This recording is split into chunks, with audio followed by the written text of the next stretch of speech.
Chapter 1: Rome meets the Greek world, the Illyrian Prelude.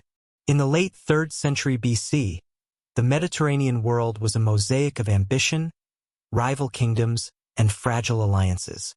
Far from the orderly roads of Rome and the marble temples of Greece, the Adriatic Sea shimmered between civilizations and between chaos and control. It was here, in these contested waters and rugged coastlines, that the Roman Republic first brushed against the Greek world, not with the clash of legions, but through the quiet but growing drumbeat of economic concern and political necessity. At the time, Rome was just beginning to taste the fruits of imperial ambition. Fresh off its victory in the First Punic War against Carthage, it had secured dominance over much of the western Mediterranean. But the Republic was not yet an empire. It was still learning the art of overseas power, cautious in diplomacy but increasingly assertive in action. Its first steps into the Hellenistic sphere would be marked not by glory or grandeur, but by piracy, insult, and revenge.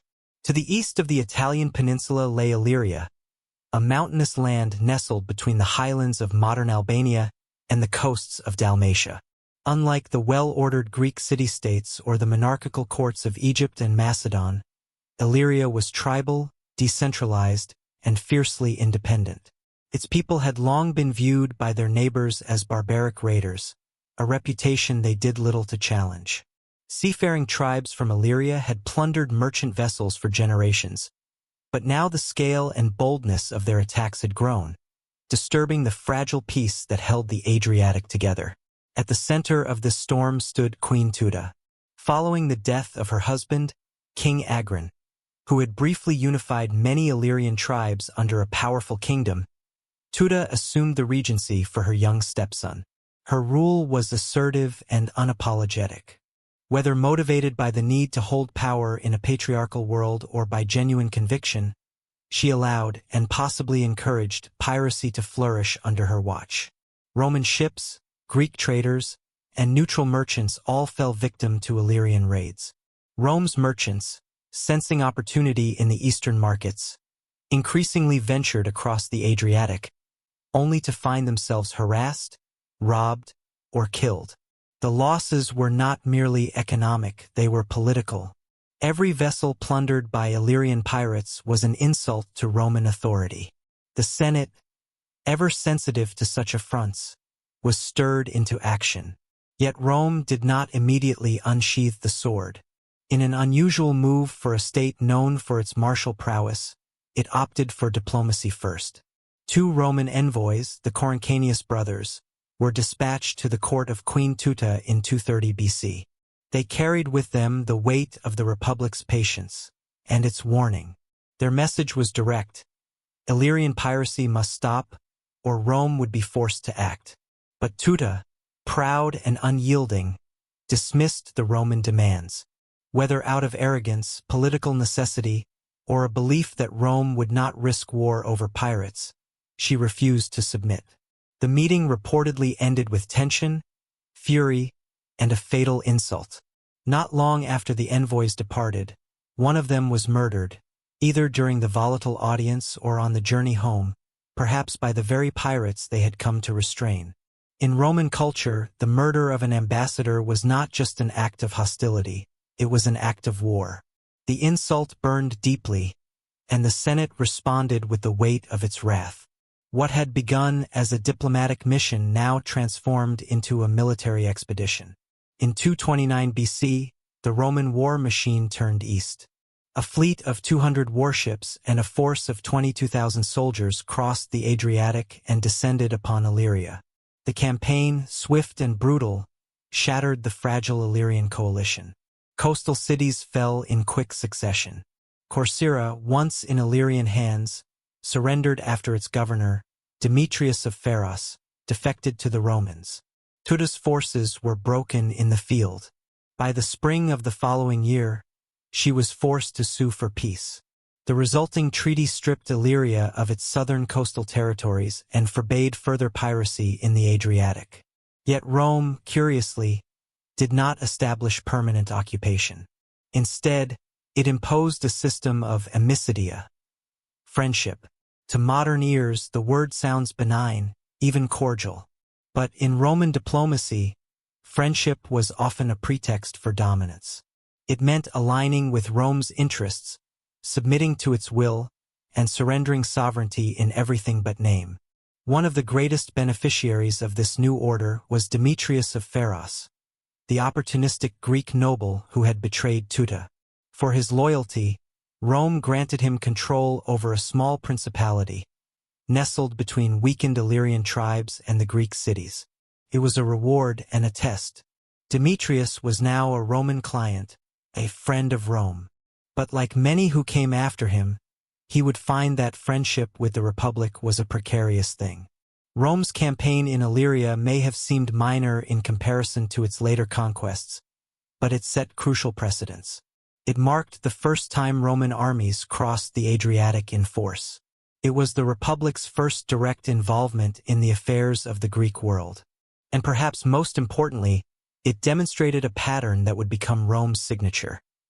Enter a conflict under the banner of justice, crush resistance with overwhelming force, and leave behind a framework of indirect control disguised as liberation. This first foray also revealed the adaptability of Roman power. The Republic did not seek to annex Illyria outright, nor did it plant colonies or governors. Instead, it created a network of client states, watched from a distance, and intervened only when its interests were threatened.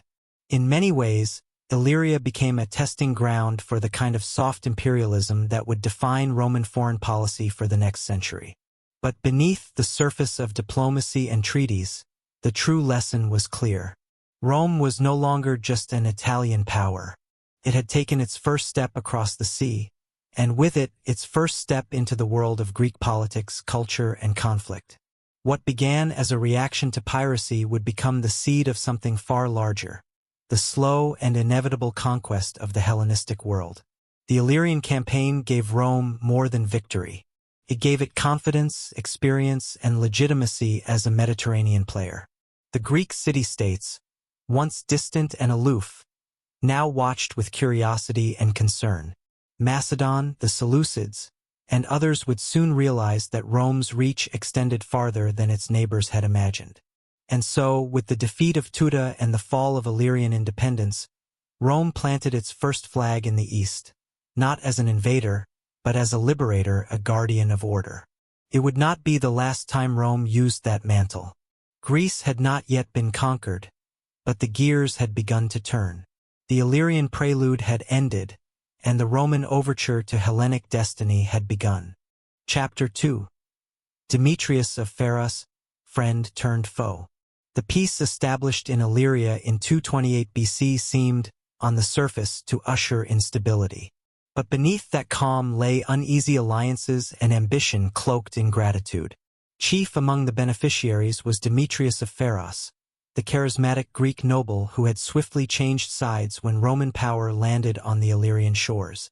For his timely betrayal of Queen Teuta, the Senate rewarded him with his own principality. Yet behind his polished manners and Roman friendship lay a vision much larger than his allotted slice of land. Demetrius was no ordinary client ruler. Fluent in both Roman and Greek worlds, he was a master of diplomacy, flattery, and survival. He married Teuta, the widow of King Aegean and mother of the young Illyrian king, effectively making himself the boy's stepfather and regent. It was a politically calculated move, one that allowed him to reassemble the very kingdom Rome had just dismembered. Under the guise of legality, Demetrius began to restore Illyrian unity, power, and influence. His small principality grew into a shadow kingdom. But ambition is rarely patient. Within years of Rome's departure, Demetrius tested the limits of his friendship. He launched raids into neighboring tribal territories, some of which were Roman allies. First, there was no response. Rome was preoccupied with the growing threat of Gallic tribes in northern Italy, and Demetrius likely interpreted their silence as weakness. Encouraged, he grew bolder. By 220 BC, he had armed a fleet of 90 light galleys and began attacking cities across the Adriatic, violating the very treaty that had spared him. The raids were not defensive or accidental. They were coordinated, widespread, and unmistakably provocative. Ports burned. Trade routes were severed. Once again, Roman merchants cried out for protection. But this time, Rome did not send envoys. The lesson of Teuta had been learned. This time, they would respond with the full force of the Republic, not only to punish a traitor, but to send a clear message to every friend who might one day forget their place. In 219 BC, a massive Roman force crossed the Adriatic once more. Their target was no longer a barbarian queen, but a Greek prince in Roman clothing. Demetrius, once hailed as an ally, was now labeled a threat. His actions were not only criminal, they were personal. He had betrayed the trust of Rome, violated the sanctity of treaties, and revived a kingdom the Republic had dismantled. His fate would serve as a cautionary tale for any client ruler with dreams beyond their station. Demetrius tried to resist, but his plans were no match for Roman efficiency. The legions stormed Dymalum, one of his key strongholds, and took it in just 7 days. At Pharos, his capital, a desperate sortie turned to disaster. Defeat swept through his ranks like fire through dry fields. His soldiers fell. His supporters fled. And yet, the man himself vanished. He had kept a secret fleet hidden in a cove for just such an emergency, a clever, if cowardly, escape plan. Fleeing under cover of darkness, Demetrius abandoned his family, his troops, and his kingdom. He sailed south, hoping for asylum, reputation shattered but ambition still burning. His destination was Macedon, a kingdom rising under the youthful but cunning Philip V. There, on the decks of a Hellenistic fleet, Demetrius found his next stage. Philip received him not as a refugee, but as an honored guest. Perhaps he saw in Demetrius a kindred spirit, or perhaps a useful advisor. Back in Illyria, the Romans completed their work. With Demetrius gone, the region was once again divided, pacified, and left under the watchful gaze of Rome's diplomatic network. No garrisons were left behind, no provinces established. Instead, Rome left what it always left in these early campaigns, Amicitia. To the Romans, it meant dominance without the burden of administration. To the locals, it meant submission without the dignity of occupation. To future historians, it was the art of empire without borders. But there was something different this time. This Second Illyrian War, though quick, had broader implications. Rome had demonstrated that betrayal would be answered with annihilation. It had shown that even allies were expendable when they overstepped. And most critically, it had announced to the Greek world, especially Macedon, that the Republic had both the will and the means to act beyond its traditional borders. Demetrius, now in Philip V's court, began a new chapter. His insights into Roman politics, naval logistics, and Balkan geography made him a valuable voice in Philip's inner circle. But his arrival also marked something darker. Macedon, a kingdom of great heritage and greater ambition, was beginning to turn its gaze westward. And now, at its side stood a man who had seen Roman power up close and survived. His counsel was not forgotten. Years later, as Rome became entangled in wars with Macedon, it was Demetrius's voice that urged Philip to ally with Hannibal, to challenge Roman supremacy, and to reclaim Illyria. Though Demetrius would eventually vanish from history's spotlight, his legacy endured. He was the first of many who mistook Rome's leniency for weakness, its diplomacy for disinterest, its silence for submission. In truth, the Republic was evolving. It no longer merely reacted to threats, it anticipated them. The treatment of Demetrius was not just revenge, it was a strategic signal. Rome would allow allies but not rivals. It would tolerate friendship but only on its terms. And should anyone forget that arrangement, they would not face the Senate's words, they would face its legions. The saga of Demetrius of Pharos is more than a footnote in Roman history. It is the first true case of betrayal and retribution in Rome's expanding web of foreign relations. It reveals the fine line between alliance and vassalage, and how quickly Rome could shift from one to the other when provoked. As Rome withdrew once again from Illyria, the stage was subtly resetting. Macedon, watching from the south, understood what had occurred. And while the swords were sheathed for now, the war drums had only just begun to echo across the Greek world. What had started as a quarrel over pirates was morphing into something far larger, a contest of civilizations. Chapter 3. Macedon under Antigonus Doson and Philip V. While Roman legions reshaped the western shores of the Adriatic, another force, older, more regal, and steeped in the legacy of Alexander, was stirring to life. Macedon, the once glorious kingdom of Philip II and his son Alexander the Great, had endured a century of decline, rebellion, and fragmentation. Yet in the ashes of its fading grandeur, a new monarch emerged, not with bombast, but with quiet precision. His name was Antigonus Doson, and though often overlooked in the shadow of his successors, he laid the foundation for a resurgence that would soon challenge the rising power of Rome. Antigonus did not inherit a thriving kingdom, he inherited chaos. His predecessor, Demetrius too, had left Macedon weakened and politically vulnerable. When Demetrius died in 229 BC, his son, the future Philip V, was too young to rule. The Macedonian elite, facing threats on all fronts, from Illyrian raids to Aetolian incursions, needed a steady hand. They chose Antigonus Doson, a distant relative, not to usurp the throne, but to hold it in trust until Philip came of age. Yet what began as a regency soon became a masterclass in governance and strategy. In a realm frayed by internal dissent and external aggression, Antigonus brought order with methodical calm. His first priority was to secure Macedon's borders. He marched north to push back the Illyrians, who had taken advantage of Macedon's weakness, and then turned south to shatter the Aetolian League's growing ambitions. He didn't just win battles, he restored confidence. Town by town, hill by hill, he reasserted the authority of the crown, rebuilding a kingdom that had seemed on the brink of collapse. But Antigonus was no mere warlord. He understood that force alone could not sustain power. To strengthen his legitimacy, he declared himself king, but crucially, did not strip Philip V of his claim. Instead, he adopted the boy as his heir and began raising him not only as a royal successor but as a true Macedonian statesman. This was a rare act of foresight in an age of coups and betrayals. Antigonus was building something that would last beyond himself. His attention to statecraft was as meticulous as his military campaigns.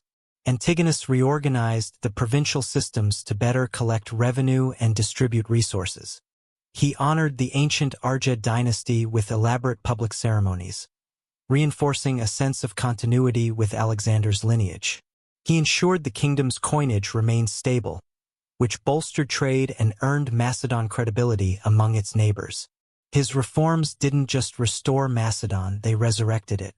Perhaps his most strategic achievement was his use of the sea. While Macedon had long been a land power, Antigonus saw potential in its naval infrastructure.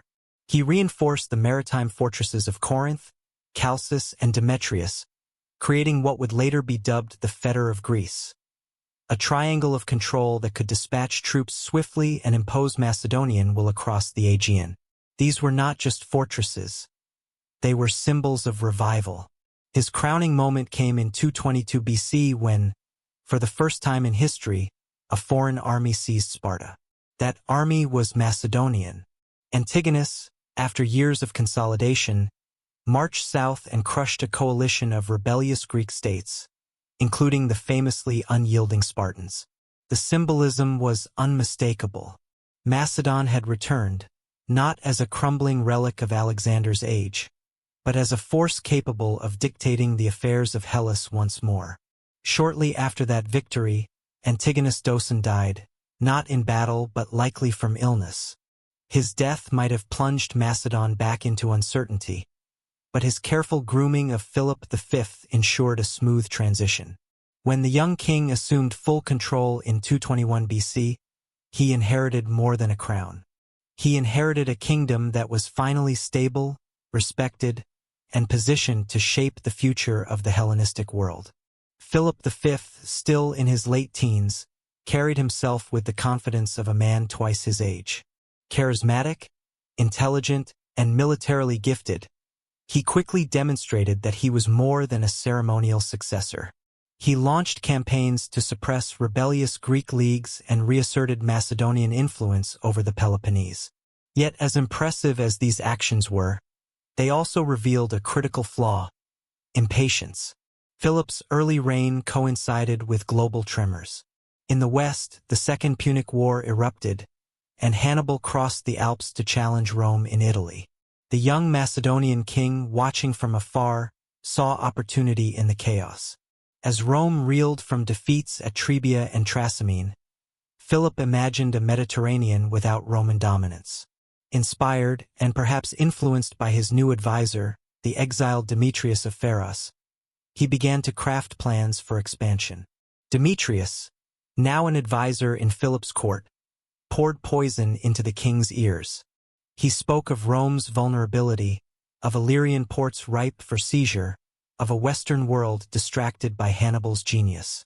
Encouraged, Philip constructed a fleet of 100 warships and began probing Roman influence along the Adriatic. In this moment, Macedon shifted from defense to offense. The line between ambition and recklessness blurred, but Philip's reach exceeded his grasp. His early naval ventures were met with Roman resistance, and his attempts to secure an alliance with Hannibal were intercepted and exposed. Rome, though preoccupied, took notice. And worse for Philip, his aggression alarmed other Greek powers, Pergamon, Rhodes, and the Aetolians, who began to see Macedon not as a protector of Greece, but as a new tyrant. Thus, while Philip expanded his reach, he also deepened the resentment around him. His style of rule, bold and decisive, alienated as many as it impressed. His desire to be seen as the next Alexander blinded him to the nuances of diplomacy. He was a king with a soldier's heart, but without Antigonus's patience or strategic subtlety. And so, as Rome emerged victorious from its titanic struggle with Carthage, its eyes turned eastward once more. Macedon, once the kingdom that had unified Greece and conquered Asia, was now the object of Roman scrutiny. Philip V, youthful and defiant, stood on a precipice. He had the legacy of Alexander behind him, the power of Macedon beneath him, but a storm was approaching. Rome had crossed the Adriatic before. It had punished pirates, toppled queens, and crushed traitors.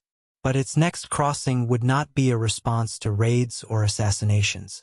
It would be a deliberate act of expansion, sparked by Philip's ambition, but fueled by Rome's emerging identity as an empire in the making. The Hellenistic world was about to collide with the legions of the Republic. Chapter 4: Philip V and the First Macedonian War.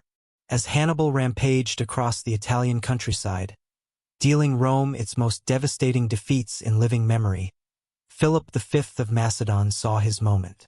From his marble throne in Pella, the young king watched the unfolding chaos with a strategist's eye and an opportunist's heart.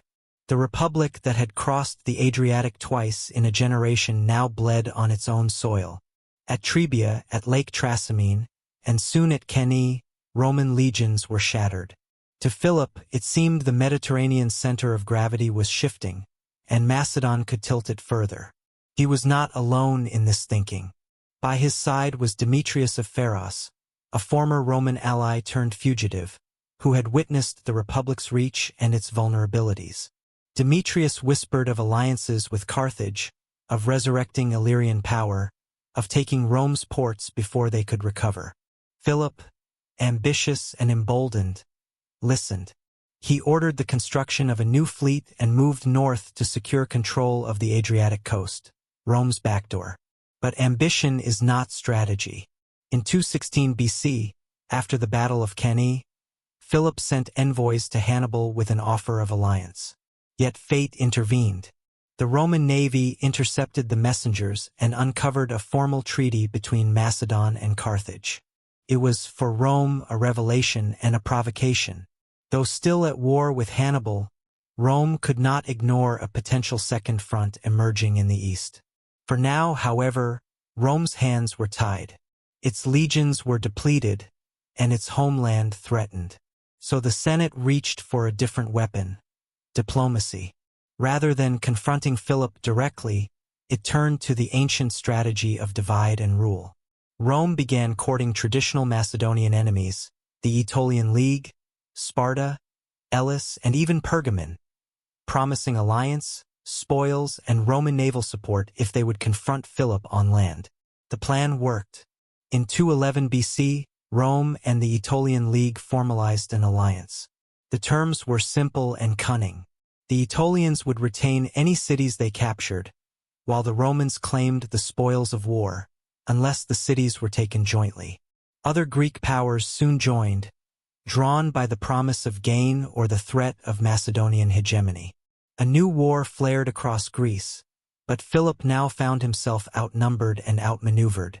This conflict, later called the First Macedonian War, was less a grand clash of empires and more a grinding struggle of skirmishes, sieges, and diplomacy.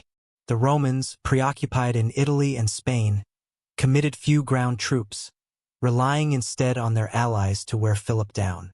In turn, the Macedonian king launched attacks across the patchwork of hostile territories, scoring small victories, losing ground elsewhere, and gradually watching his alliances erode. Still, Philip was no passive player. He moved swiftly and with ingenuity, winning over some city-states with generous terms and battering others into submission. In 210 and 209, his forces marched across central Greece, besieging key cities and testing Rome's ability to project power at a distance. The conflict spread like fire across the mountains and valleys of the Greek mainland. And through it all, Rome kept feeding fuel to the flames, not with soldiers, but with silver, promises, and carefully crafted deals. Yet this was not a war of clear victors.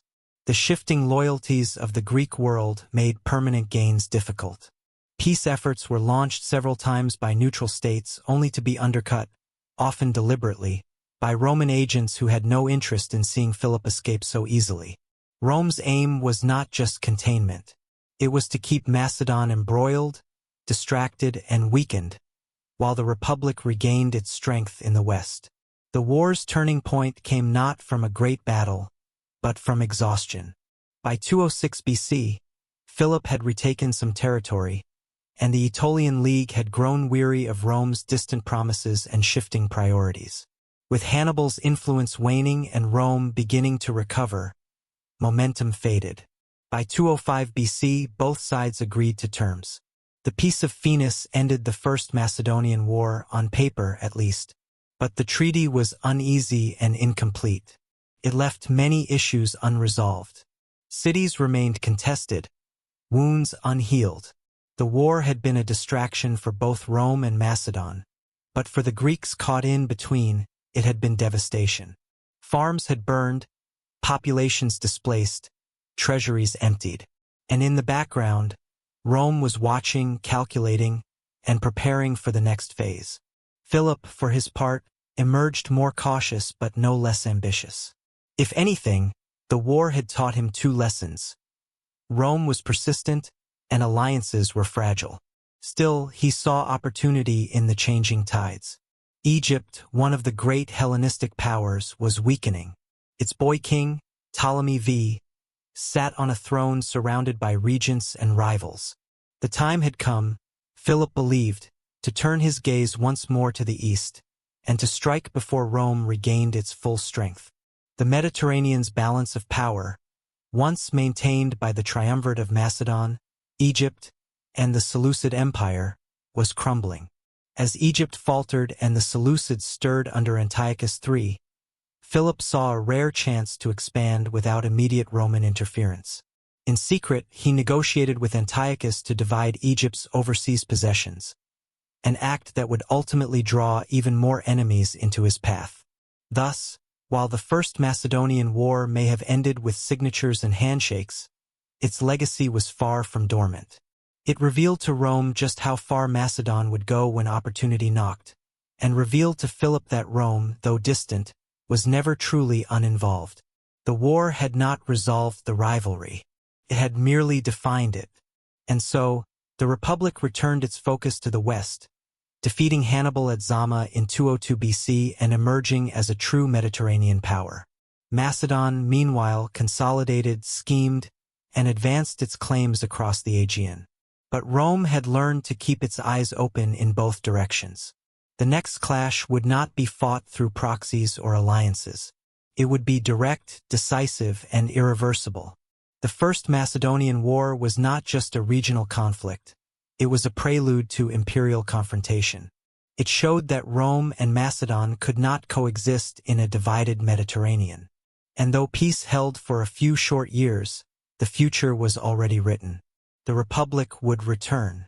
And when it did, it would not come to negotiate. Chapter 5. The Second Punic War ends, Rome's eyes on the east. The thunder of Hannibal's war elephants had faded, and the fires that once ravaged Italy were extinguished. In 202 BC, at the plains of Zama, Rome had finally defeated its most formidable adversary, Carthage. The victor, Scipio Africanus, returned not only with glory but with a redefined vision of Roman destiny.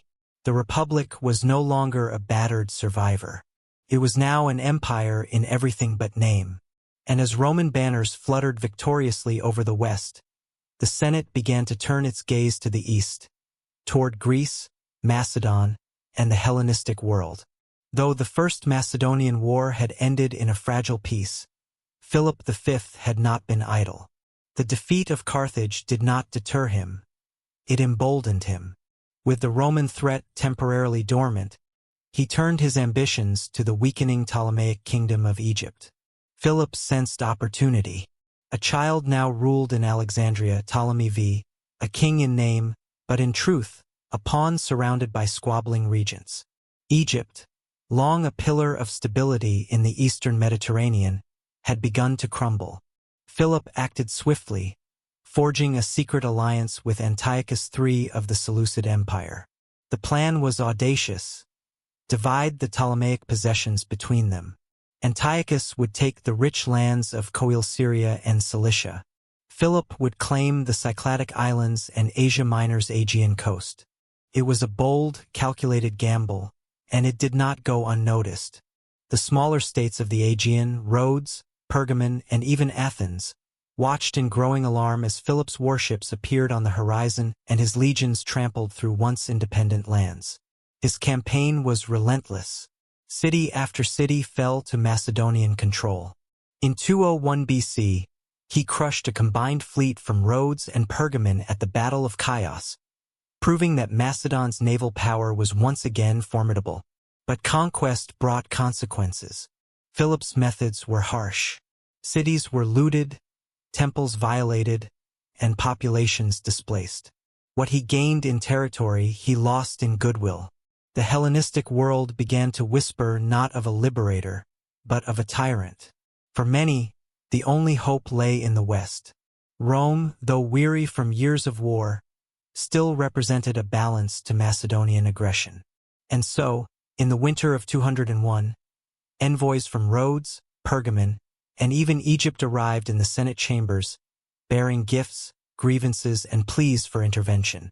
They spoke not just of war crimes, but of a threat to peace in the entire Aegean. They painted Philip as a second Hannibal, ambitious, ruthless, and bent on domination. The Senate listened. Some senators, still haunted by the cost of the Punic Wars, urged caution. But others, led by the fiery consul Publius Sulpicius Galba, argued that inaction would invite greater danger. The Mediterranean was now Rome's sphere, they claimed, and its balance could not be entrusted to despots like Philip. Yet when the matter was put to the People's Assembly, the proposal for war was rejected. The wounds of Italy's devastation had not yet healed. Galba, undeterred, launched a campaign of persuasion. In fiery speeches delivered to the people, he invoked memory and fear. He reminded them of Pyrrhus, of Hannibal, of every invader who had crossed the sea to threaten Roman soil. "Do we wait," he asked, "until Philip docks his ships at our ports? Do we gamble our future on the promises of a king whose ambition grows unchecked?" His words struck a nerve. The assembly relented. Rome would go to war once more. In 200 BC, Rome officially declared war on Macedon. The Second Macedonian War had begun. This time, Rome would not rely on allies or proxies. It would send legions. It would send fleets. It would challenge Macedon not as a distracted rival, but as a dominant power. The pretense of peace was over. What followed would be a full-scale confrontation between two worlds, Republican Rome and Hellenistic Macedon.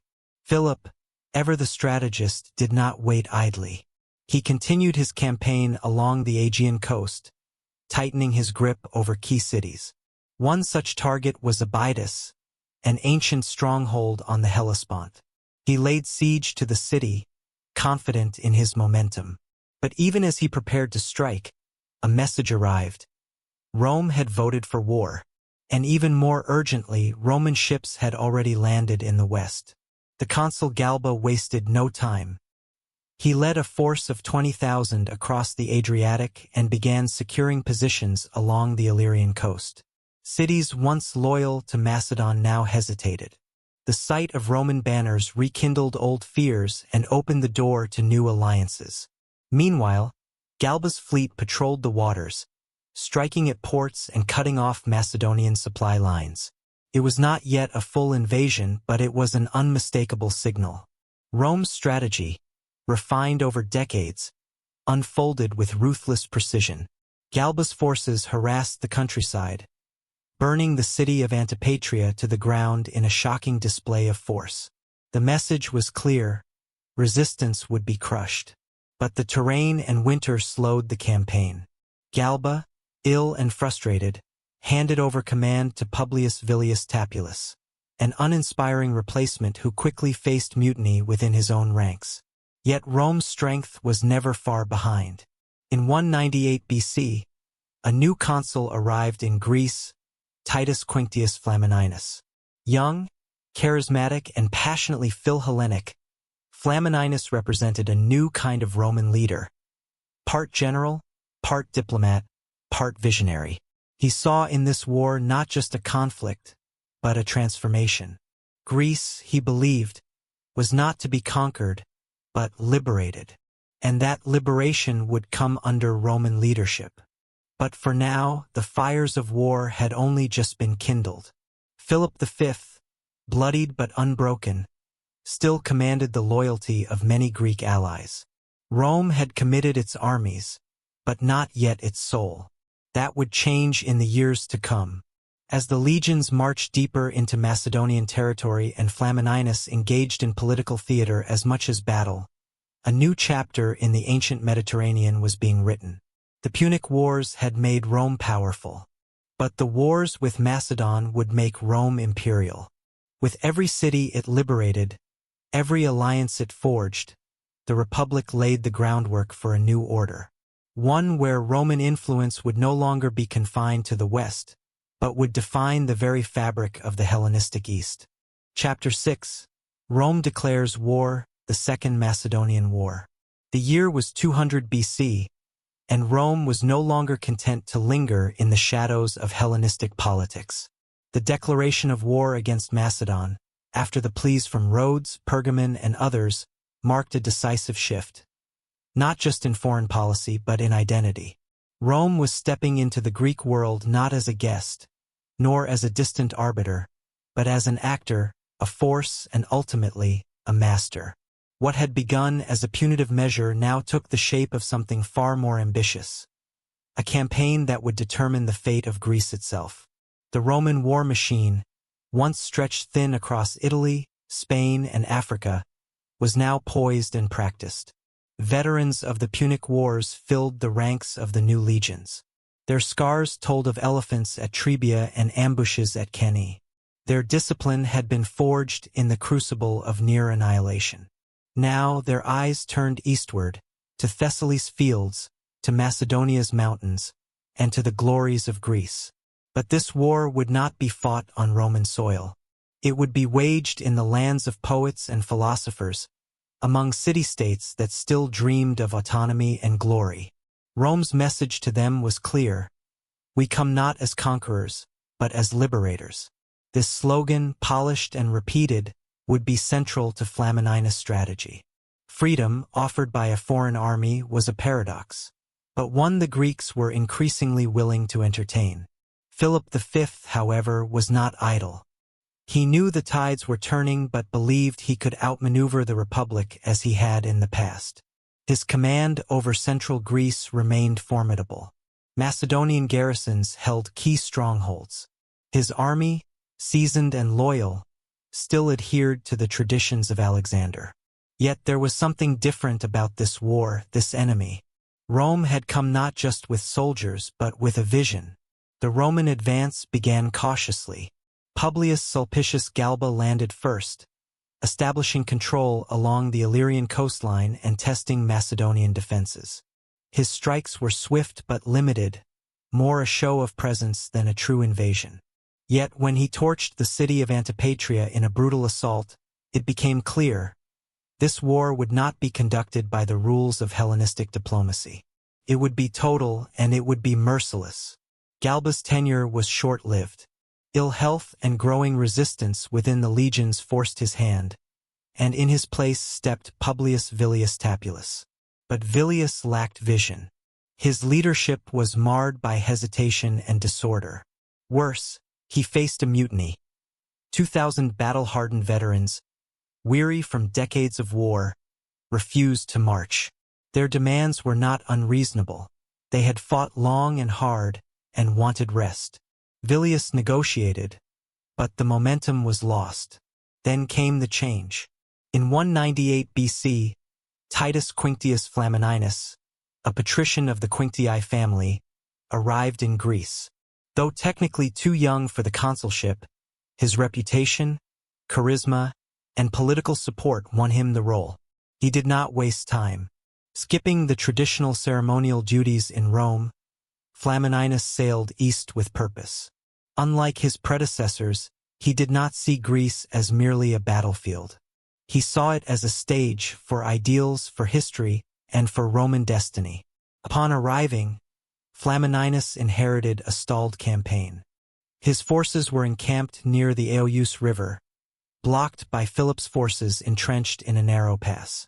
The two armies, separated by the rushing waters, faced off in tense silence. Negotiations were attempted.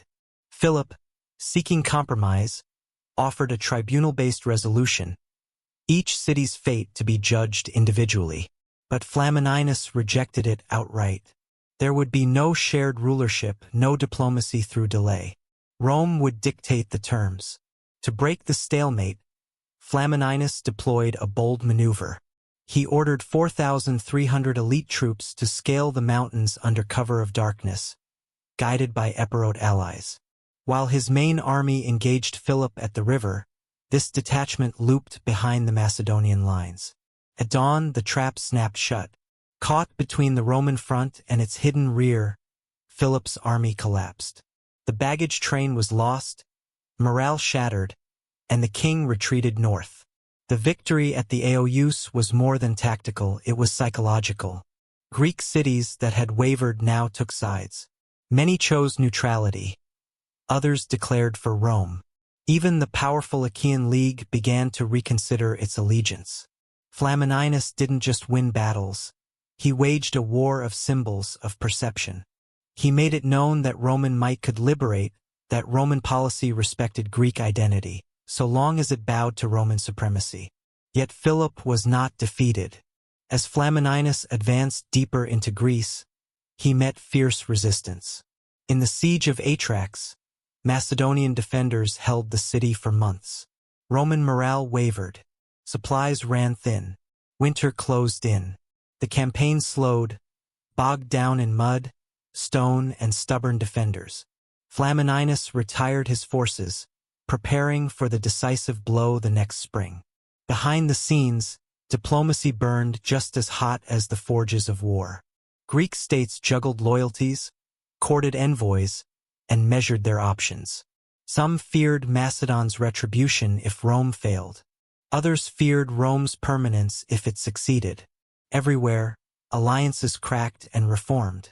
In this fog of uncertainty, Flamininus emerged not only as a commander, but as a statesman. He promised cities their freedom, autonomy, and ancient rights, so long as they stood against Philip. The Senate, meanwhile, watched with interest. This war was not like those before. There was no Hannibal, no elephants, no desperate defense of Roman soil. This was a war of choice, and Rome, for the first time, was acting not out of fear but out of design. The legions were no longer defenders of the Republic. They were now the instruments of an expanding, ideologically charged empire. In Macedon, Philip prepared for the final confrontation. He called up youths and veterans alike, mustering every ounce of strength left in his kingdom. He had lost the Aegean, lost cities, and lost face. But he had not lost resolve. In the spring of 197 BC, he marched south. His goal: a final battle to preserve the legacy of Macedonian kings, and to drive back the tide of Roman domination. For Rome, for Flamininus, and for Greece, the coming clash would determine not only the outcome of a war, but the shape of the ancient world. Macedon's phalanx would face Rome's manipular legion. East would meet west. And at the heart of it all, the question pulsed like a drumbeat. Would Greece belong to the heirs of Alexander, or to the sons of the Republic? Chapter 7. The Battle of Cynoscephalae, Rome's Tactical Supremacy. In the mists of early spring, 197 BC, two armies moved like opposing tides across the hills of Thessaly. One, a legacy of Alexander's empire, marched in tight, bristling ranks of sarissa-wielding phalangites, disciplined, precise, and unyielding. The other, a machine of the Republic, its backbone forged in the fires of Hannibal's wars, advanced in flexible manipular columns. Adaptive, aggressive, and patient. These were not just two military systems, they were two civilizations about to collide. Philip V, desperate to halt the Roman advance, had marched his army to the town of Pharos, hoping to secure provisions and a favorable battleground. Meanwhile, Titus Quinctius Flamininus moved north, determined to deliver a final, crushing blow to Macedonian power. The two armies soon found themselves separated only by a low ridge shrouded in morning fog. It was there, atop the rolling hills called Cynoscephalae, the dogs' heads, that history would pivot. Neither side intended to fight that day. The fog lay thick, masking vision and deadening sound. Both commanders sent small detachments to scout the high ground. As fate would have it, they met at the summit and steel was drawn. The skirmish quickly escalated, as reinforcements from both sides scrambled up the slopes.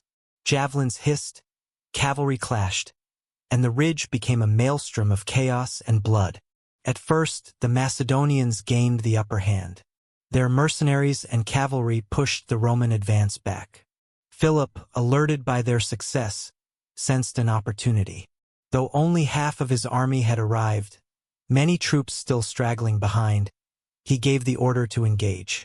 The phalanx, majestic and terrible, began to form. Sarissas lowered like a wall of thorns, and the columns advanced down the ridge in a rumbling wave of bronze and iron. Flamininus, observing from below, saw the precariousness of the moment. His left flank, engaged on the slope, was beginning to buckle under the weight of the descending phalanx. Roman shields, designed for mobility, struggled to absorb the brutal impact of the sarissa thrusts. The tight formation of the Macedonians, though slow, was devastating in direct assault. Step by step, they forced the Romans backward. But Rome's genius had never been about rigidity, it was about adaptation. As the left wing struggled, Flamininus galloped to the right, where the second half of his army remained unengaged. There, protected by cavalry and war elephants, he saw his chance. The rest of Philip's forces, including the left half of the Macedonian line, had only just begun arriving and were in complete disarray. marching unformed, unready. Without hesitation, Flamininus ordered the Roman right to attack. The legionaries crashed into Philip's unprepared troops before they could fully deploy. The effect was immediate and devastating. The phalangists, caught mid-formation with sarissas unready, stood no chance. Roman pila flew through the air, striking shields and armor. Gladii pierced gaps in the loose ranks. The Macedonian line crumbled. At that moment, a nameless Roman tribune, whose name history has not preserved, saw what few others could. Realizing that the Roman right had smashed through the enemy's flank, he took 20 maniples, about 2,500 veteran soldiers, and wheeled them across the ridge. Without waiting for orders, they charged downhill, directly into the rear of Philip's victorious right. It was a masterstroke. The Macedonian phalanx, engaged fully with the Roman left, could not turn. Bound together by their own formation, they could neither defend nor retreat. Now crushed between the Roman left and the tribune's flanking force, the phalangites fell in droves. Spears shattered. Shields splintered. The formation buckled. What had moments before been a relentless wall of pikes dissolved into panic. Philip, riding along the lines, saw the collapse as it unfolded. His officers shouted commands, urging discipline, but it was too late. Roman discipline and improvisation had triumphed over Macedonian unity. The king fled the field with a small cavalry escort, abandoning thousands. He would survive, but his aura of invincibility would not. The slaughter that followed was brutal. Over 8,000 Macedonians died. 5,000 more were taken prisoner. Some attempted to surrender by raising their pikes skyward, a traditional sign of yielding, but the Roman infantry, bloodied and enraged, showed no mercy. The ground at Cynoscephalae was soaked in blood, not only of the vanquished, but of an entire era. Rome had done more than win a battle, it had shattered the myth of Macedonian supremacy. For over a century, the phalanx had been the ultimate weapon of the Hellenistic world. But at Cynoscephalae, its weaknesses were laid bare. Against a more flexible, more tactical force, the formation was exposed as brittle, inflexible, and doomed against innovation. The aftermath was swift and unforgiving. At the Conference of Tempe, Philip was forced to accept humiliating terms. He surrendered his navy, paid a massive war indemnity, and agreed to evacuate all his holdings in Greece and Asia Minor. His own son, Demetrius, was taken hostage and sent to Rome, an insurance policy to guarantee compliance. Macedon was no longer a power. It was now a shadow. But Flamininus had one final move to play. In 196 BC, at the Isthmian Games in Corinth, a setting chosen for maximum spectacle, he took the stage before the assembled Greek world and proclaimed the freedom of the Hellenic cities.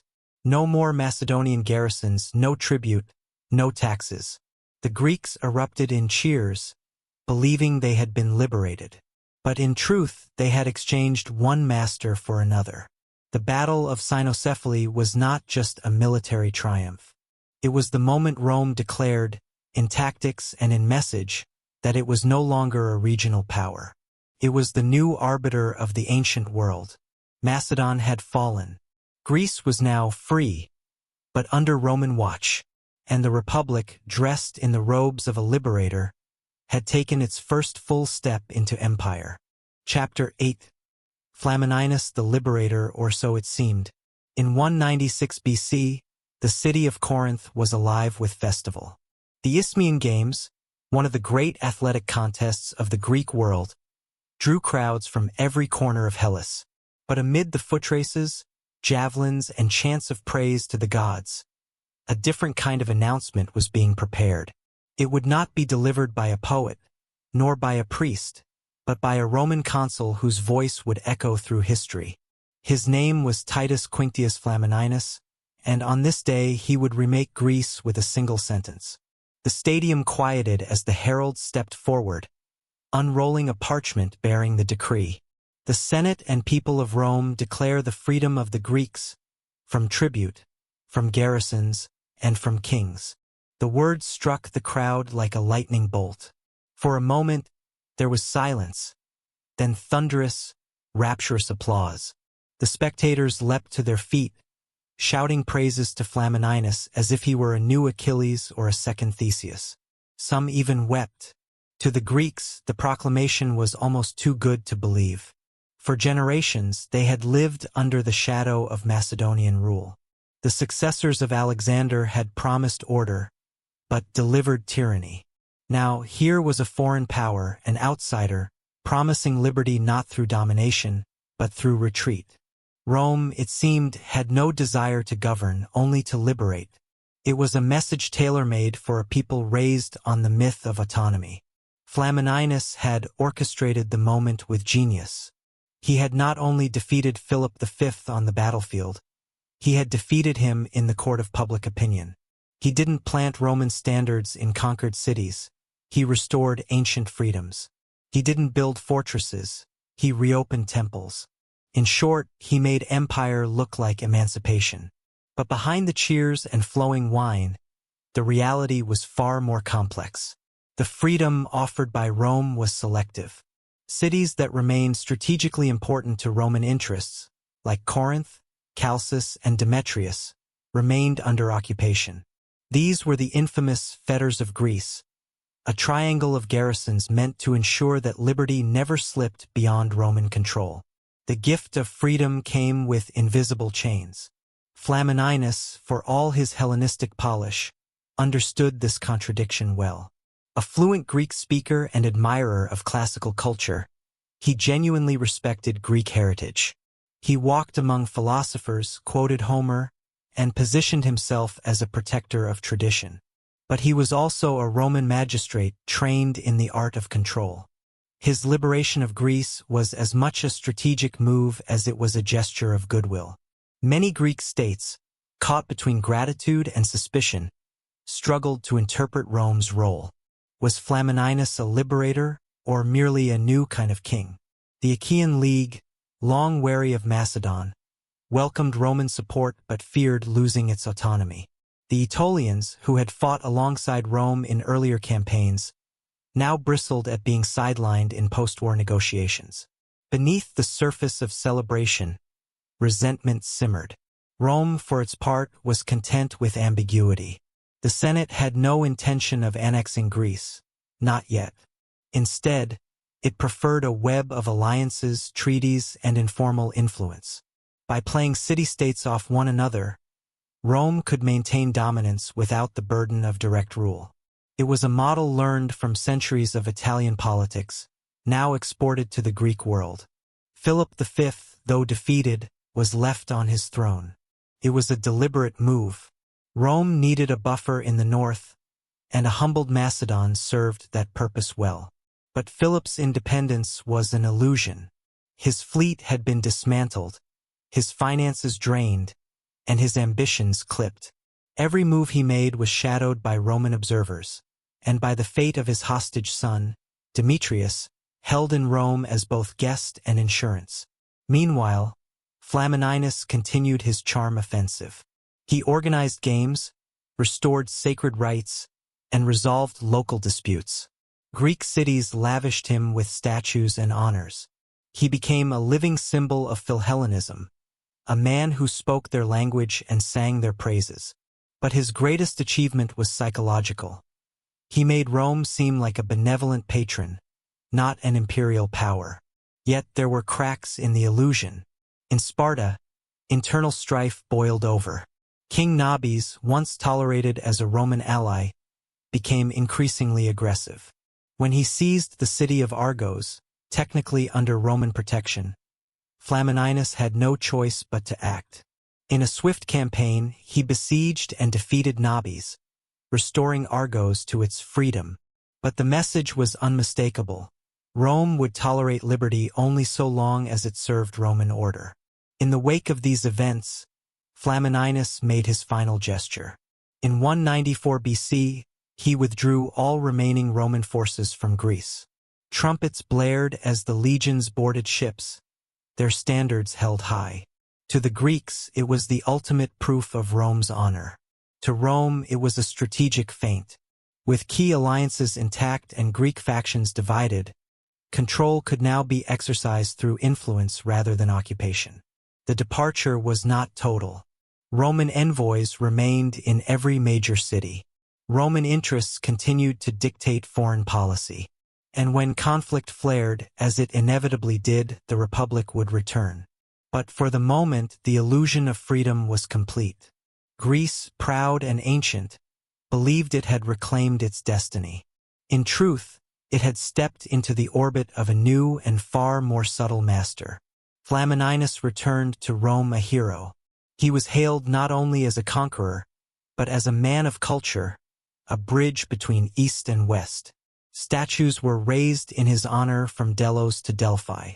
In many ways, he embodied the next evolution of Roman imperialism. Less iron fist, more velvet glove. His war had not only defeated Macedon, it had changed how Rome would conquer from that moment forward. And so, Greece stood seemingly free but increasingly entangled. The city-states, ever fractious, looked to Rome for arbitration. The temples reopened, but its autonomy faded. The Hellenistic dream lived on in marble and myth, but its politics, its future, now flowed through the Tiber.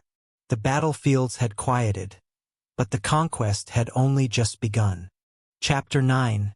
The Rise of Antiochus III, the Seleucid Challenge.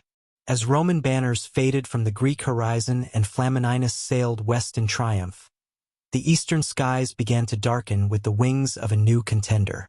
In the vast, fractured territories of the Seleucid Empire, a king had been quietly reclaiming lost lands and reviving old ambitions.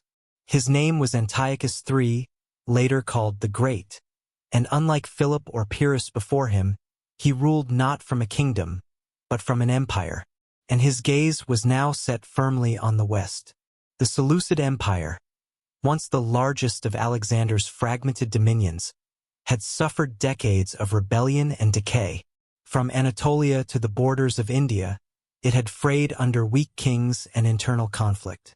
But Antiochus, ascending the throne in 223 BC, had spent 2 decades rebuilding. He reconquered Media and Persia, pushed east into Bactria, and even crossed the Hindu Kush to mirror the campaigns of Alexander. He called himself Great King and meant it, not just as a title but as a prophecy. But power was never stable in the Hellenistic world. While Rome dominated the West and Macedon was humbled, Antiochus turned his attention to Asia Minor and the Aegean coast, regions once held by the Ptolemies and now vulnerable. His campaign began with swift success. Cities surrendered, alliances were forged, and local rulers submitted. By 197 BC, the Seleucid banner once again flew over much of western Anatolia. This sudden resurgence alarmed the powers of the Aegean. Pergamon, still Rome's staunch ally, saw Antiochus not as a restorer, but as a conqueror. Rhodes, a naval force of rising wealth and influence, feared that Antiochus would soon control the trade routes that crisscrossed their lifeblood. To both, the solution was clear. They sent envoys to Rome bearing urgent warnings. The Hellenistic East was rising again, and its face was Antiochus. Rome, however, was cautious. Having just withdrawn from Greece, the Senate was reluctant to commit to another campaign. But the embers of suspicion smoldered.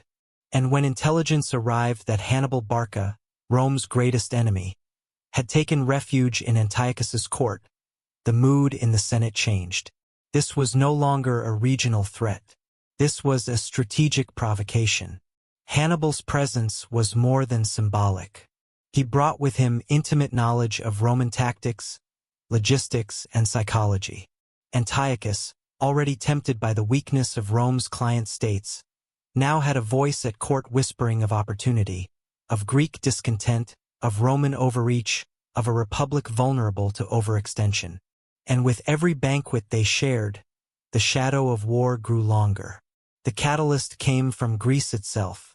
In 192 BC, the Aetolian League, disillusioned with Roman dominance and emboldened by Antiochus's rise, invited him to intervene. They promised support, soldiers, and legitimacy. To Antiochus, it was the signal he had waited for. He crossed the Aegean with 10,000 men and proclaimed himself the liberator of Greece, mirroring the very words Flamininus had used a few years earlier. But the welcome was colder than expected. Most Greek city-states, weary of war and skeptical of Seleucid promises, remained aloof. Flamininus, still nearby, returned swiftly and began rebuilding alliances. Once more, Rome cast itself as the protector of Hellenic freedom. Only now it stood against an Eastern monarch rather than a Macedonian king. The confrontation escalated quickly. Rome mobilized a new army under Manius Caecilius Glabrio, a seasoned but unremarkable commander. Meanwhile, Antiochus, confident in his role and assured by his Aetolian allies, occupied Thermopylae, the legendary pass where Leonidas once defied Persia. But history would not repeat itself in his favor. In the spring of 191 BC, the Romans launched a full assault on Thermopylae. Antiochus had fortified the position, but his numbers were thin, and his Aetolian allies proved unreliable. Flamininus and Glabrio coordinated a daring flank maneuver, reminiscent of the tactics used against Philip. As Roman troops descended from the mountains behind the pass, panic spread among the Seleucid ranks. The battle was short and disastrous. Antiochus's forces broke under pressure and fled. He himself narrowly escaped with a few companions, retreating across the sea. His hopes of inspiring a Greek uprising had collapsed in a single day. What was intended to be a glorious campaign of liberation had become a humiliating rout. Rome, now fully committed, pursued its advantage. The Senate declared war on the Seleucid Empire, and preparations began for a campaign far beyond the shores of Greece. Antiochus, back in Asia Minor, regrouped. He still had a vast empire, powerful satraps, and the support of many eastern regions.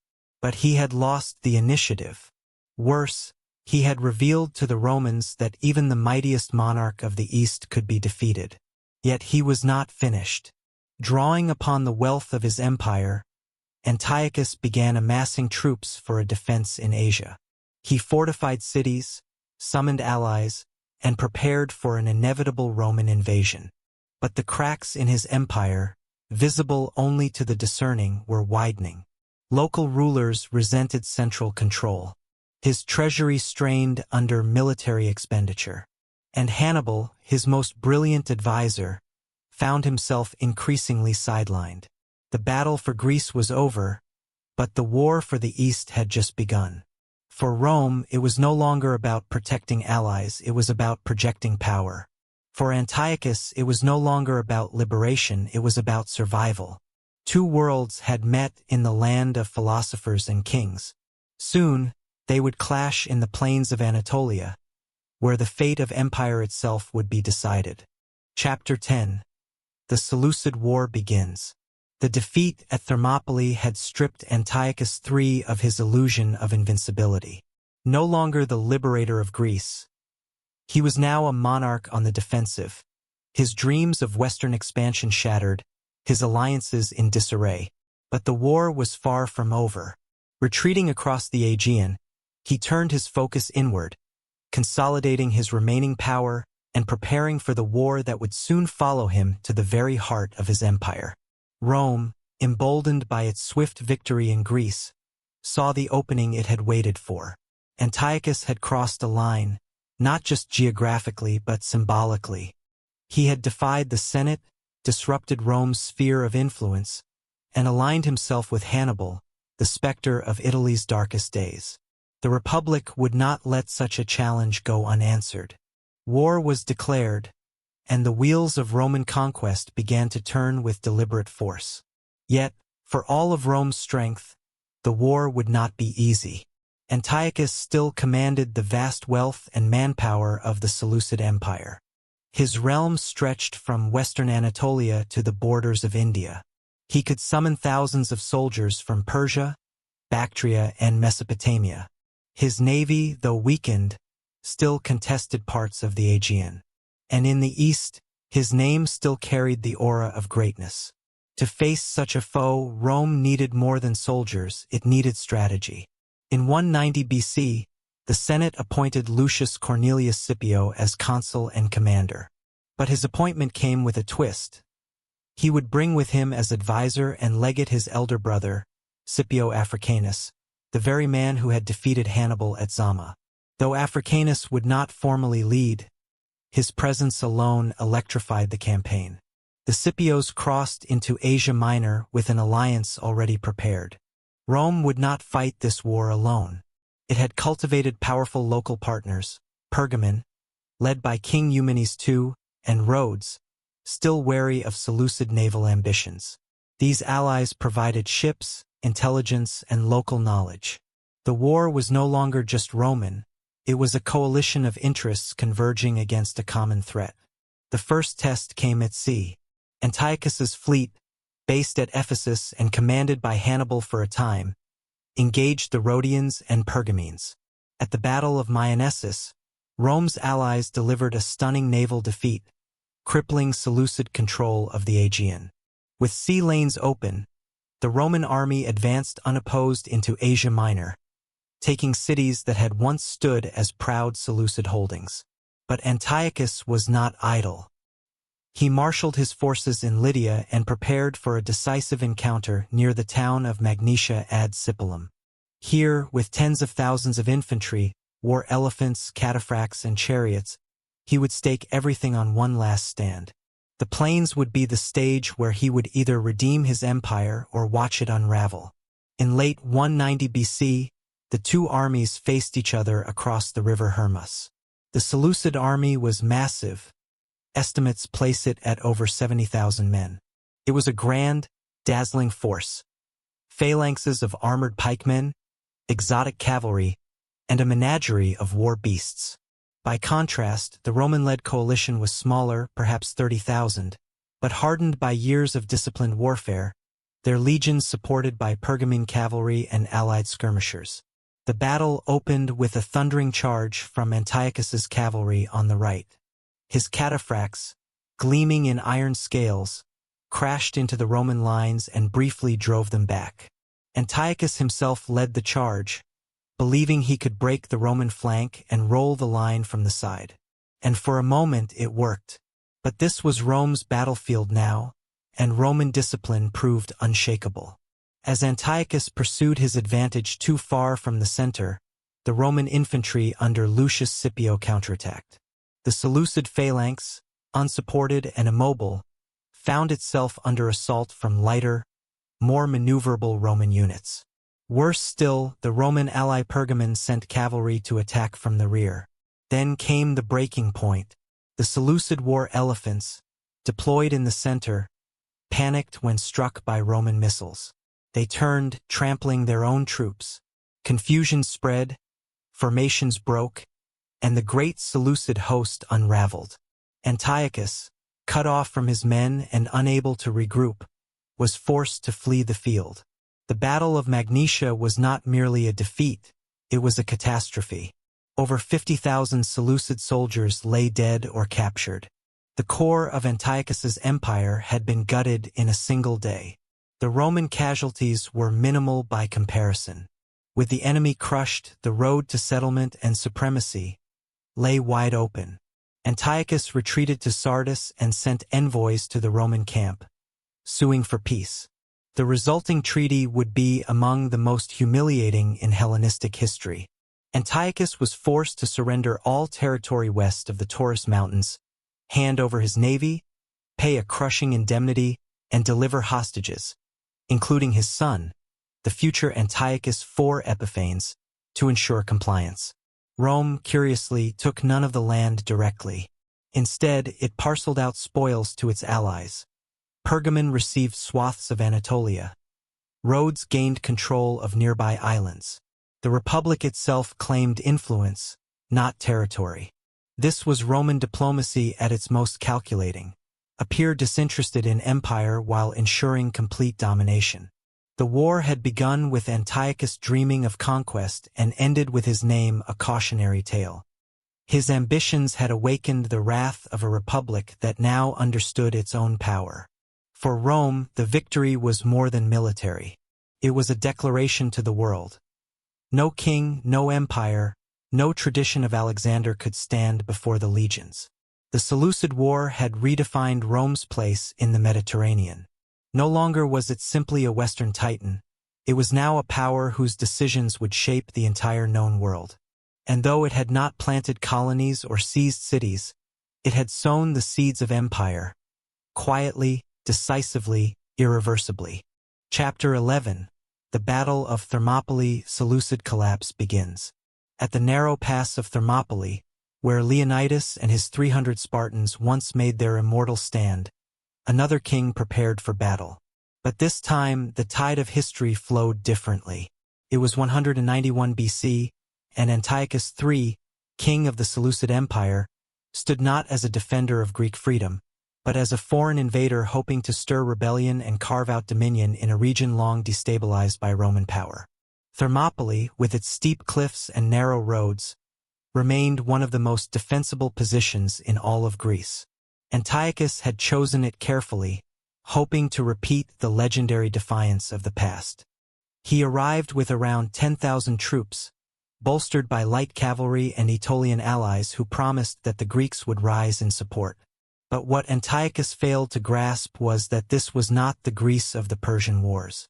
It was now a patchwork of pragmatic city-states weary of false promises. The king fortified the pass, built trenches, and stationed men at critical points.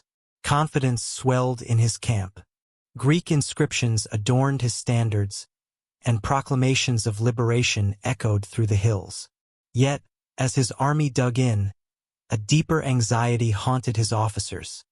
There was no mass uprising. The Greeks had not rallied. The cities were silent.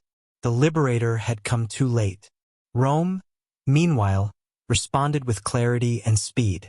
Manius Acilius Glabrio, consul of the year, crossed into Thessaly at the head of a Roman army, joined by Greek auxiliaries who now saw Antiochus as the new threat to their fragile autonomy. One by one, cities declared for Rome. Even former allies of the Seleucids distanced themselves, unwilling to gamble on a king whose foothold was already crumbling. Glabrio advanced south and encamped near the pass.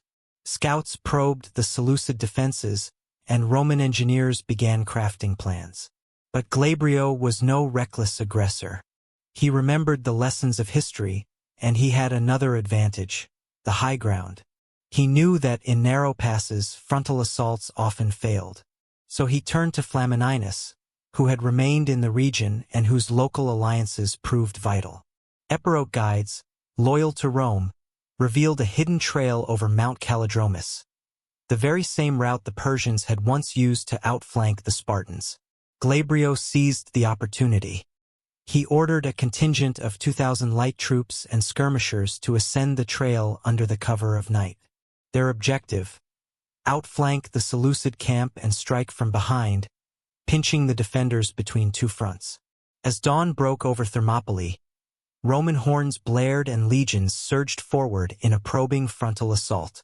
Antiochus responded quickly, directing missile fire and cavalry charges to repel the enemy. But as the Roman center pushed into the trenches, the Seleucid right began to crack, not from the front but from the rear. The hidden Roman detachment had descended from the hills, attacking the rear flank of the Seleucid positions. Confusion rippled through the camp. The carefully laid defenses, designed to face forward, now became a trap. Soldiers turned to find comrades falling behind them. Orders from Antiochus were delayed or lost entirely in the noise and smoke of the sudden collapse. Panic spread. The Aetolian allies, never fully committed, fled the battlefield. Seleucid troops, caught between Roman shields and the rocky cliffs, surrendered or were cut down. Antiochus himself, realizing the battle was lost, fled the field with a small guard, galloping north in shame, his grand experiment in Greek liberation, undone in a single day. Thermopylae was not the largest battle Rome had fought, but its symbolism was devastating for Antiochus. The very ground he had chosen to make a stand, soaked in the heroism of Greek resistance, now became the site of his disgrace. What was meant to ignite a rebellion became a warning. No Persian king, no Eastern monarch, No Seleucid emperor could now claim the legacy of Hellenic freedom. That banner belonged to Rome.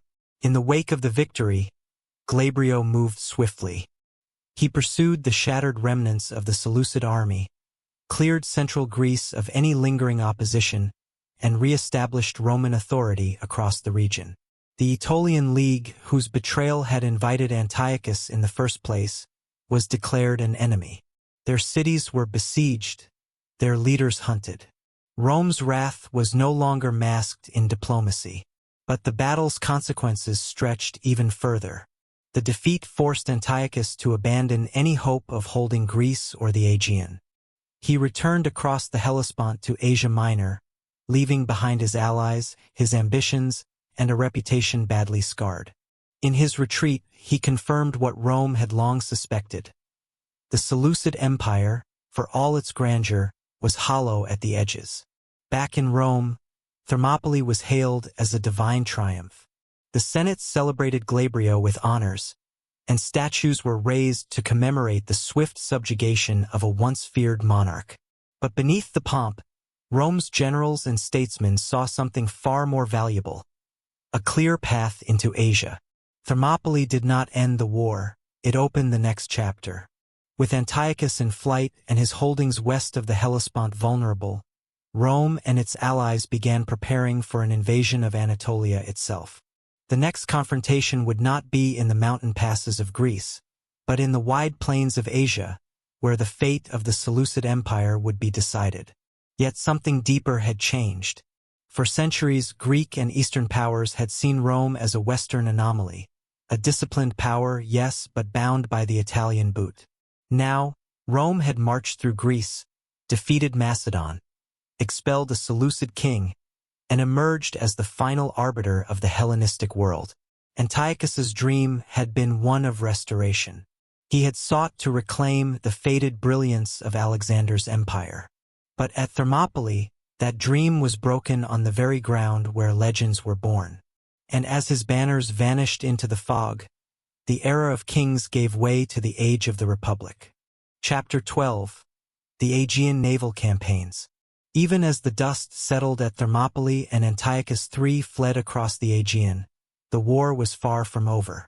If the land battle had broken his ambitions in Greece, the sea would decide whether his empire would remain a player in the wider Mediterranean or retreat into eastern obscurity. The Aegean Sea, once a Hellenic highway of commerce and culture, had become a battleground of fleets. Control of these waters would shape the next chapter of the war and seal the fate of the Seleucid West. For Rome, naval dominance had not always been assured. During the First Punic War, it had learned the hard way, building ships from scratch, weathering storms, and adapting foreign designs. But now, with decades of maritime warfare behind it, and powerful allies like Rhodes and Pergamon at its side, Rome was no longer the pupil. It was the master. The Seleucid navy, though formidable on paper, lacked unity. Spread thin across several harbors, manned by diverse crews of varying loyalty, and led by fragmented commanders, it could not match the seamless coordination of Rome's Aegean coalition. Still, Antiochus refused to yield the sea without a fight. He ordered the fleet stationed at Ephesus to strike at Rhodian ships and retake the maritime initiative. The Rhodians, however, were not mere vassals. They were seasoned seafarers with a proud naval tradition. Their triremes and quinquiremes patrolled the waters with relentless precision. At the Battle of Eurymedon, Rhodian Admiral Pamphilidas clashed with Seleucid ships, pushing them back and reclaiming control over the southern coast of Asia Minor. The victory sent ripples through the Greek world. Rhodes, the small island power, had bested an empire at sea. Rome, meanwhile, focused its naval might on blockades. Lucius Aemilius Regillus, commander of the Roman fleet, coordinated with Pergamon's king Eumenes II to isolate Seleucid harbors and sever supply lines. Their ships struck swiftly, raiding coastal cities, disrupting grain routes, and burning dockyards. The Seleucids, once comfortable on land, found their coastal cities trembling at the sound of oars. Then came the decisive engagement, the Battle of Macedon, fought off the coast near Ephesus. The Roman Pergamene fleet, outnumbered but tactically superior, drew the Seleucid navy into open water. Their Roman corvée and naval boarding tactics turned the sea into a battlefield more familiar to legionaries than sailors. Ships locked in brutal melee. Decks became arenas of close combat. And once again, Rome's discipline prevailed. The Seleucid fleet, battered and broken, limped back to harbor. Ephesus, once a symbol of Antiochus's maritime ambition, now became a liability. Roman allied ships blockaded it, cutting Antiochus off from the Aegean entirely. Without sea access, reinforcements could not move, supplies dwindled, and morale collapsed. The empire that had spanned continents could now barely see across the bay. But the consequences went beyond ships and sailors. With Roman fleets roaming the Aegean unchecked, Greek cities across the islands reconsidered their allegiances. Many declared openly for Rome. Others, fearing reprisal, expelled Seleucid garrisons. Even ancient cities like Samos and Chios, once loyal to Antiochus, opened their gates to Roman allies. The sea, once a barrier, had become a bridge for Roman influence. Meanwhile, Antiochus scrambled to regroup. He withdrew deeper into Asia Minor, fortifying inland strongholds and preparing for a final confrontation on his own soil. But the reality was undeniable. His western frontier had collapsed. Rome controlled the land routes through Greece and the seas from Rhodes to the Hellespont. The Seleucid Empire, once expansive and fluid, had been cut into isolated pockets. The naval campaign had also revealed a deeper transformation. Rome was no longer a landlocked power cautious about foreign waters.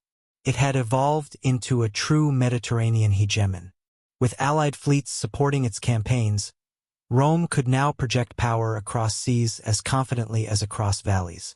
Its legions had marched through the hills of Thessaly, but now its sails shadowed the islands of Ionia.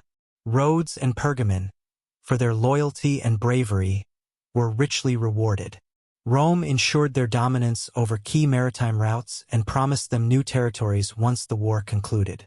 Yet even these allies began to feel a chill beneath the warmth of victory. They had fought for freedom, but had they instead cleared the sea for another master? As the Seleucid navy disintegrated, one question lingered over Antiochus's court. Would Rome stop at the shore? Or would it pursue the wounded lion into the Anatolian heartland and finish what had begun at Thermopylae? The answer would come swiftly, and it would arrive not by ship, but by spear and shield on the plains of Magnesia. The Aegean naval campaigns had not been the war's bloodiest chapter, but it was among its most decisive. It transformed a localized conflict into a pan-Mediterranean struggle. It demonstrated that Rome's power was no longer confined by geography. And most importantly, it set the stage for the final act of Seleucid resistance, a last stand that would determine whether the legacy of Alexander would endure or finally yield to the rising tide of the Roman Republic. Chapter 13. The Battle of Magnesia, Rome's Eastern Triumph. The plains of Lydia stretched wide beneath a pale winter sky. It was 190 BC, and both armies, one of tradition, the other of transformation, stood facing each other near the town of Magnesia ad Sipylum. On one side was the vast force of Antiochus III, the self-proclaimed great king of the Seleucid Empire. On the other stood the Roman legions of Lucius Cornelius Scipio, bolstered by the counsel of his famed brother Scipio Africanus, and flanked by Pergamene allies under King Eumenes II. This was not merely a battle for land. It was a contest of systems, of civilizations, of the old world and the new. Antiochus had amassed a fearsome army, over 70,000 men, if the records are to be believed. The sheer size of it was intimidating. At its heart marched the traditional Macedonian phalanx, a bristling wall of sarissas. To either flank, he positioned cavalry, including the elite cataphracts, heavy horsemen clad in iron scales. And beyond them stood a menagerie of war beasts. Elephants from India, war chariots bristling with blades, archers, slingers, and mercenaries from every corner of his empire. But the strength of Antiochus's force was also its weakness. It was vast, diverse, and complex, difficult to control, slow to react, and easily thrown into disarray. In contrast, the Roman army was a model of precision. With around 30,000 troops, including Pergamene auxiliaries, it was smaller but far more agile. The manipular formation, flexible and lethal, had proven itself time and again. Rome had not come to dazzle. It had come to destroy. The two armies met near the banks of the Hermus River, on open ground ideal for maneuver.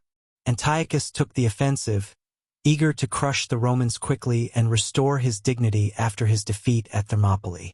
He ordered his left flank to engage, led by his cavalry and scythe chariots. But King Eumenes had anticipated this. Pergamene cavalry harassed the chariots with slings and arrows, spooking their horses and sending them crashing back into their own lines. Panic spread, even before the first major blow. On the Seleucid right, Antiochus himself led a cavalry charge against the Roman left. At first, he met success. Roman auxiliaries faltered under the sheer weight of the assault. But the king, caught in the momentum, pushed too far ahead. Isolated and cut off, his advantage evaporated. The Roman line, reinforced and resolute, regained its footing and struck back. At the center, the great phalanx advanced with terrifying force. Their sarissas gleamed in the morning light, and their shields formed an impenetrable wall. They pressed into the Roman center step by grinding step. For a time, the legions gave ground. Spears pierced shields. Gaps widened. It seemed that, perhaps, the legacy of Alexander might yet prevail.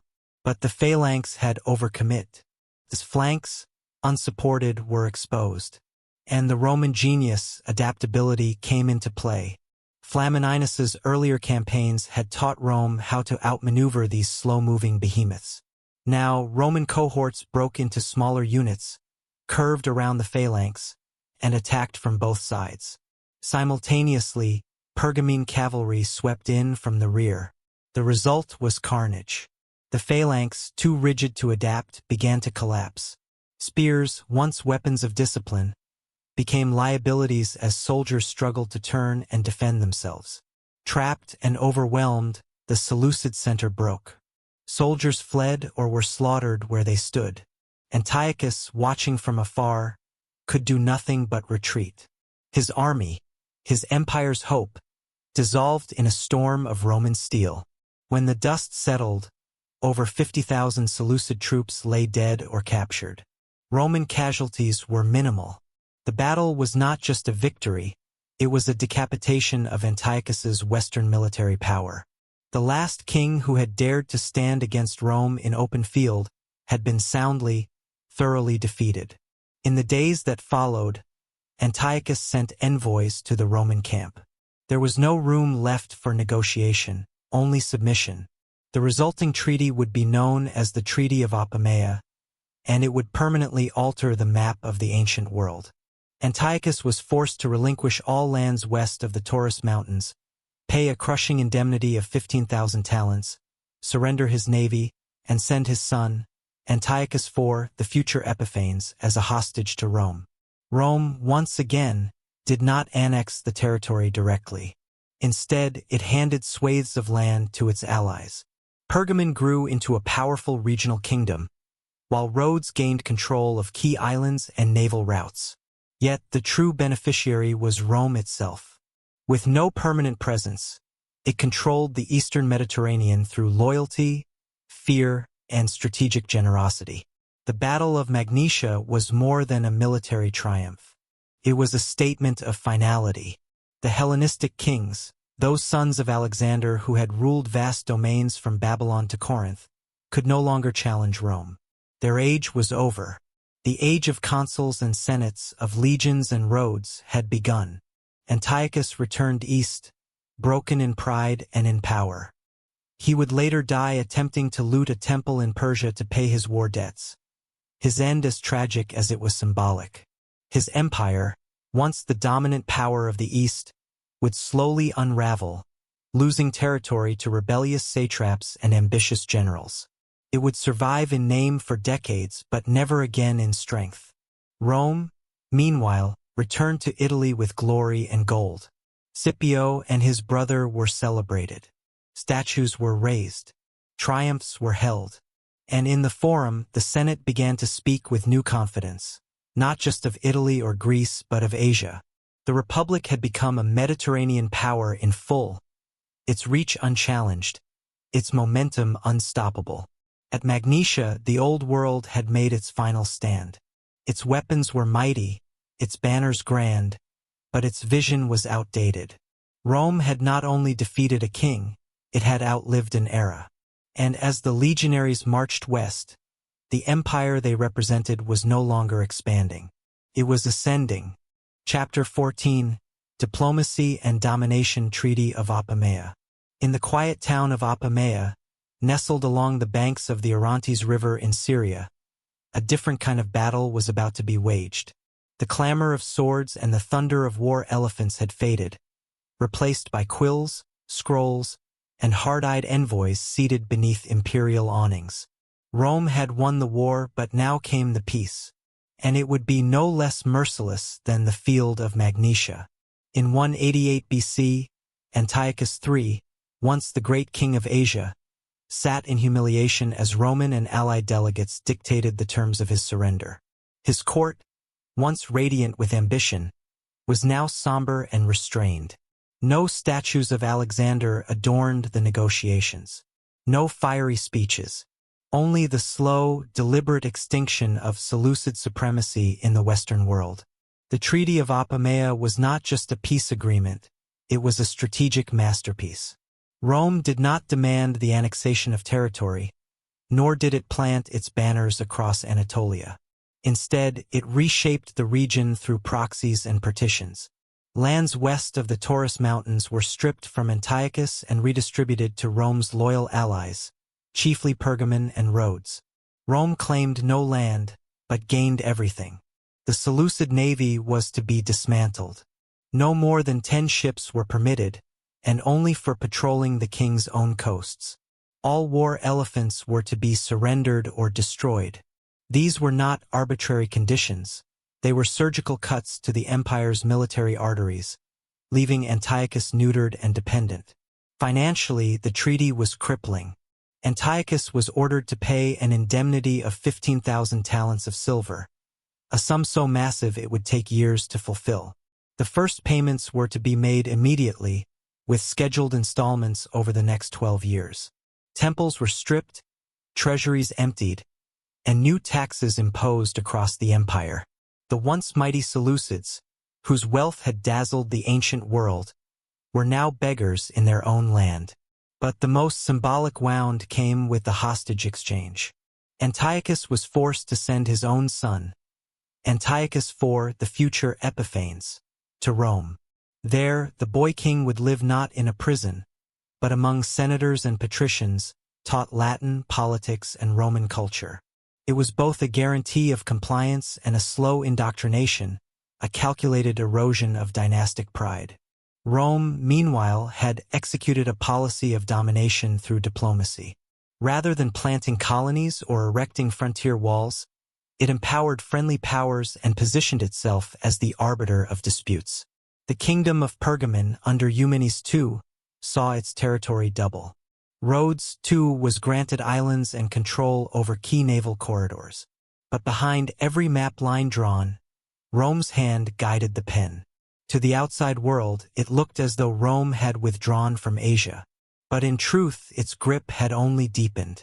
Local kings now ruled at Rome's pleasure. The balance of power no longer shifted with Hellenistic alliances. It moved only with the will of the Senate. Pergamon and Rhodes understood this, even if they dared not speak it aloud. Their elevation came at a cost. The implicit surrender of foreign policy to Roman interests. The Seleucid Empire, once the inheritor of Alexander's eastern legacy, limped back into its own heartlands. Antiochus III, stripped of his western holdings and forced to answer to Roman instructions, turned east to raise funds. Ironically, the man who had once tried to reclaim Alexander's vision now died looting a temple in Elymis, a petty end for an emperor who had once styled himself as King of Kings.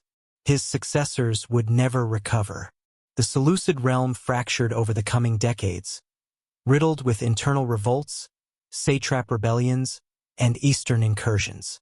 Even Antiochus IV, when released from Roman custody and placed on the throne, would rule under the shadow of Roman approval. The dynasty would stagger on for decades, but its age of dominance had ended at Apamea. Back in Rome, the treaty was seen as a triumph of restraint and intelligence. There were no long, draining occupations, no costly provincial administrations, and yet the Republic now held sway from the Adriatic to the Euphrates. Rome had shown it could break kings with armies or bind them with ink. The real genius of the Treaty of Apamea was its invisibility. Rome appeared generous, even disinterested, but in reality it had set the rules of the game and then walked off the board knowing every piece moved in its favor. No coin flowed, no ship sailed, no city rose in Asia Minor without Rome's implicit blessing. Greek historians were divided. Some hailed the treaty as a new age of peace. Others, more perceptive, saw the iron behind the olive branch. Polybius, the Greek chronicler taken as a hostage to Rome himself, would later remark that freedom had become the word by which Rome bound the world. With Antiochus broken and the East reshaped, the Mediterranean was now a Roman lake. The Republic had no need for emperors, no ambition for crowns, only influence, and the roads, legions, and treaties to sustain it. Apamea was not marked by catapults or sieges. No monuments record the clash. But it was there, at a table lined with Roman scrolls and humbled satraps, that the fate of the Hellenistic world was sealed, and the Roman Empire without an emperor began to take form. Chapter 15. Greece enters the Roman Age. With the ink barely dry on the Treaty of Apamea, and Antiochus III retreating into the shadows of his eastern provinces, Rome stood supreme. The Republic had not only defeated every major power in the Greek-speaking world, it had done so without declaring itself an empire. Yet, despite its careful language of freedom and alliance, the Greeks knew the old world had passed away. A new age had begun, and its master spoke Latin. In the years following Magnesia, Rome's presence in Greece became more pronounced, though never in the form of outright annexation.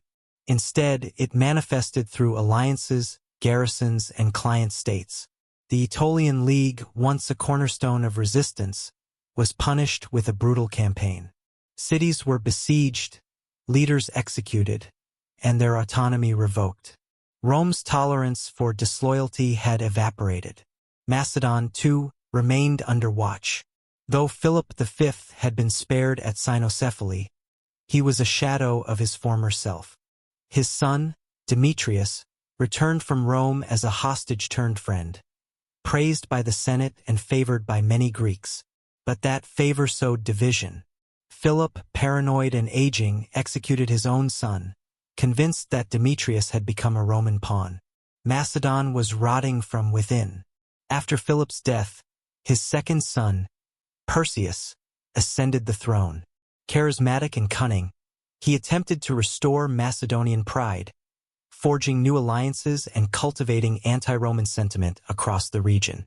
For a moment, it seemed Greece might erupt again, this time not as pawns of empires, but in a desperate stand to reclaim independence. Rome watched with growing unease. In 171 BC, citing diplomatic breaches and Perseus's conspiracies, the Republic declared war once more. This time it would be final. The Third Macedonian War culminated in the Battle of Pydna in 168 BC. Roman general Lucius Aemilius Paullus shattered the phalanx once and for all. Thousands of Macedonian soldiers lay dead, their sarissas broken among the trampled fields. Perseus was captured and paraded in chains through the streets of Rome during a lavish triumph. Macedon, the birthplace of Alexander's empire, was divided into 4 republics, disarmed, taxed, and severed from all foreign affairs. In 146 BC, after a short-lived revolt, Rome abolished the Macedonian kingdom entirely, turning it into the Roman province of Macedonia. But Macedon was not the only land to fall. The same year, Corinth, the jewel of the Peloponnese, rose in defiance under the Achaean League. The Senate responded with uncharacteristic brutality. The city was stormed, looted, and burned to the ground. Its art and gold were shipped to Rome, its people enslaved. The message was unmistakable. Greek resistance was finished. The Hellenic world, for centuries the fountainhead of philosophy, art, and politics, now bowed before the disciplined might of Roman pragmatism. Yet Rome was not immune to the seduction of Greek culture. Greek tutors taught the children of Roman senators. Greek statues adorned Roman villas. The conqueror became, in many ways, the cultural heir of the conquered. For many Greeks, the new order brought stability. Banditry waned, trade flourished under Roman roads and protection, and pirate fleets were hunted down with Roman precision. Cities long overshadowed by imperial wars found new peace. But peace came at a price. The loss of sovereignty, the fading of native politics, the acceptance of Roman arbitration in every major affair. The language of freedom lingered in official decrees. Rome insisted it had not conquered Greece, merely liberated it from tyrants and chaos. But the illusion had worn thin. The presence of Roman magistrates, tax collectors, and garrisons made clear that the Republic now ruled not by divine right, but by victory, structure, and law. Over time, Roman provinces spread across the eastern Mediterranean, Asia, Bithynia, Cyprus, Syria. Each conquest followed the same pattern: intervention, justification, victory, and control. And each time, Greek city-states played a role, some resisting, some welcoming, all eventually folded into the Roman sphere. Yet Greece was never treated as a mere frontier. It became Rome's cultural partner, its classroom, its mirror. The writings of Plato and Aristotle shaped Roman philosophy. The plays of Euripides and Sophocles were performed in Roman theaters. And in the Senate, Stoic senators quoted Homer as easily as they enforced tribute. Thus, the conquest of Greece was not a single campaign but a slow transformation. A mosaic of alliances, wars, betrayals, and diplomacy. From the first envoy sent to Illyria to the burning of Corinth, Rome had navigated a century of intervention. And in the end, it emerged not just victorious, but changed. The Roman world would go on to birth emperors and colosseums, to stretch from Britannia to Babylon. But its heart, its intellect, its art, its dream of glory, would always bear the imprint of Greece. In conquering Hellas, Rome had not only inherited its lands, it had inherited its spirit. The age of Greek independence was over, but the legacy of Greece, reborn in Roman form, was just beginning.